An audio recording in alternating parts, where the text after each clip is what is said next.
Welcome back to Cedric Sports YouTube channel. If this is your first time being here, I am your host, Cedric Ben. I've been an amateur boxing coach for almost 20 years now. I've had numerous Canadian champions, male and female.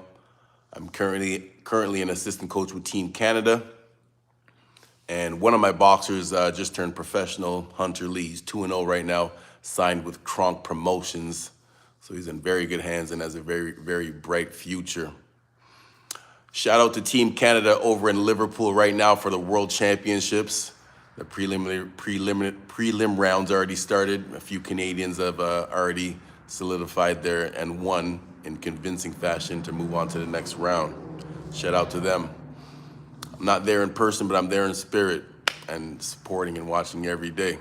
We are 1 week away from Terrence Crawford versus Canelo. I'll be going live on this channel during the fight to score the fight while it's happening, so make sure you come back for that. All right. Now for the serious topic of the day. The importance of an EAP, an emergency action plan. What that is, if you're not sure, is if you're hosting an event. In this case, it's a boxing event, but if you're hosting any type of event, if someone gets injured, what exactly is the procedure to get them medical attention? If they get seriously injured, what's the procedure to get them to the hospital the fastest way? And before I start with the details, I have to give a shout out to Dr. Brian Sutterer, MD. Well, I didn't have to say the MD part. That's his YouTube channel. He's the one that I got this information from. He's a doctor, a licensed doctor, not just someone that calls themselves a doctor. A licensed doctor that his whole page is about specifically going through athlete injuries, like recent athlete injuries that are happening right now, and just talking about how they happen and how to prevent them. And anyway, he just gives good details on specific athletic injuries. So make sure you check him out. Shout out Dr. Brian Sutterer, MD. That's his handle for Twitter too. All right.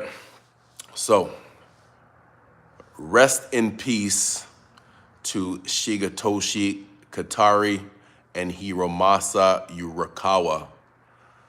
Two boxers that unfortunately passed away from their injuries in the boxing ring recently, in the past couple of weeks. Specifically, what happened was a term called subdural hematoma. I apologize if I'm pronouncing some of these words wrong, but subdural hematoma.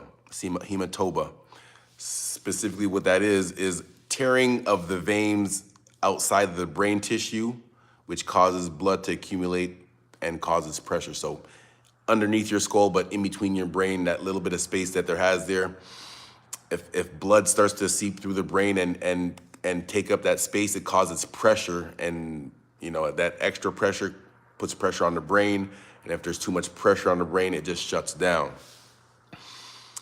This is the type of injury that requires surgery to relieve that pressure from the brain. So they actually have to drill a hole in your skull to relieve that pressure. That's crazy. It's a term that's also called a craniotomy.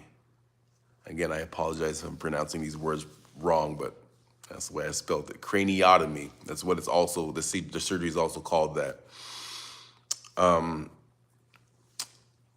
It's also called an epidural hematoma. That's the other term for it. And these are most common in combat sports. So obviously boxing, MMA, anything where you're throwing punches to the head. Specifically happens because of excessive rotational traumatic force. Excessive rotational traumatic force, obviously from a punch or a kick. And again, rest in peace to Shigetoshi, Kotari, and Hiromasa Urakawa, two Japanese boxers that just recently passed away. So this was the story that happened, and we'll go through why it's important to have that emergency action plan.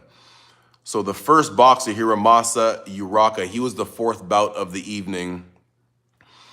And he showed his symptoms. What happened? He right after the match, he collapsed in the ring and had a seizure, and had to get rushed off to the hospital, where he unfortunately succumbed to his injuries. The second boxer, Shigetoshi Kotari, his bout, it doesn't say which bout he was after that, but before the bout, his brother, and this is from his brother's Instagram account, his brother recounted the story that happened. So there was no symptoms during the fight. Like during the guy's fight, there was no knockdowns, no, he didn't get any wobbly legs. There was no, there was a few stoppages where the referee stopped the fight because the other boxer had a cut. So, sometimes they stop the fight just to make sure the cut is not in a dangerous position. The blood doesn't go seeping into the eyes. So the fight was stopped a couple times for cuts, but nothing serious. So after the bout, Shigetoshi, he went back to the locker room, and this is where he started to show some symptoms. He looks at his brother. He's like, "Yo, my head hurts, my whole body hurts."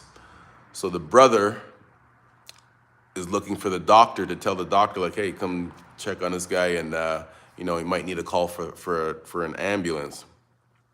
And this is where you have to take a closer look at the emergency action plan,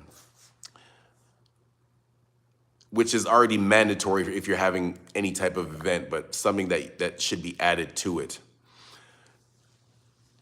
So the brother asked the doctor to call for an ambulance. Now in Japan, the doctor doesn't call for the ambulance. He has to let the staff call for the ambulance. And at first I was like, why would they waste time doing that? But I guess it makes sense, because if you're a doctor, it might be your first time going to that venue. You don't know where all the exits are. So if you're talking to the emergency people, you might not know where to tell them to go. So if the staff calls them, they work there. They obviously know where to go. So if they're calling the ambulance, they can tell them, come to this exit. It's faster to come through this way. So I guess it makes sense to do that. But here's the problem, though. I just explained before how the previous boxer got rushed off to the hospital in a stretcher in the ambulance. But what happens is, and this is something that I never thought of, when I'm preparing for shows either, when an ambulance has to leave and take someone to the hospital, there's usually not one that comes back right away to replace the one that left. Right? So this is where the problems happen. So the staff did call for an ambulance, but it took about 40 minutes for the ambulance to get there. And with any serious injury, specifically a brain injury, it's not every minute counts, but every second counts. It's like, it's like drowning. If you're stuck underwater for 3 seconds, that's one thing. But if you're stuck underwater for 30 seconds, that's a big difference when you get the air taken away from you. So he was suffering from these symptoms. They said he was starting to fall asleep, which is a sign that the brain is starting to bleed and the pressure is getting to the brain, because what happens is your brain will just shut down. And if there's too much pressure, one of the first signs of that is if the person is starting to fall asleep and doze off. So make sure you're aware of that. They tried to use an AED, which is to revive your heart, which you should never use unless the person has specific cardiac arrest. In this case, like cardiac arrest where the heart stops. In this case, there wasn't that. Now, there are some extreme cases from what I read. Where's my notes here? You don't just use an AED if the person is unconscious. He said it can happen if the person has suffered a bad enough brain herniation and the person is at those last stages before passing away. He didn't detail what those last stages are, but obviously it's pretty serious. But in most cases, you're not going to use an AED on a person just because they passed out. You want to make sure that their heart's stopped first. But anyways, they tried to do that. Obviously, that was a bad idea. for some reason the elevators weren't working, or whatever elevator they tried to use wasn't working, so they had to carry this guy down the stairs. So yeah, it was not good at all.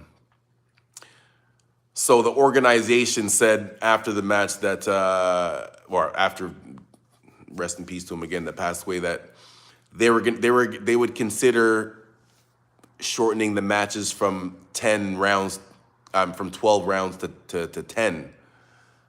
And that raised a red flag for me, because that makes it sound like they're putting the blame on the fighter as opposed to the procedure to get help for the person. So my whole point of saying this whole thing was, having an emergency action plan is already mandatory, but I think what should be added to that emergency action plan is what happens if someone gets seriously injured and they have to get taken to the hospital.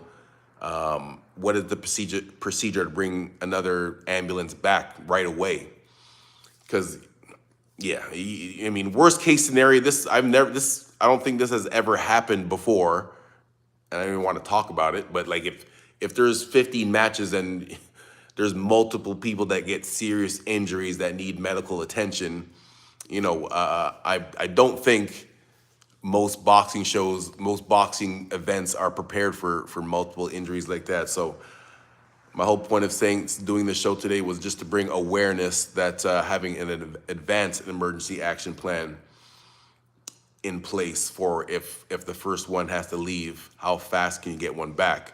And that's things to talk about, whether the person, anyways, that's a whole nother show to talk about. Just make sure you keep that into consideration for all you boxing coaches or just people in general that want to host boxing events, right? What is the procedure that you're going to take if multiple people need serious medical attention? So once again, rest in peace to Shigetoshi, Kotari, and Hiromasa Urakawa. Unfortunate thing that happens in our sport sometimes. Another reason why I emphasize defense so much. But yeah, if you haven't done it yet, please press the like button, subscribe to the channel, and tell a friend to tell a friend. Well, we got a couple comments here. What we got?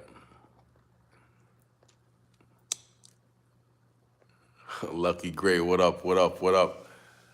My former boxing training partner, my guy. All right, thank you very much for tuning in. Like I said, press the like button, tell a friend to tell a friend, and I'll be back next week for the Canelo versus Crawford. All right, peace.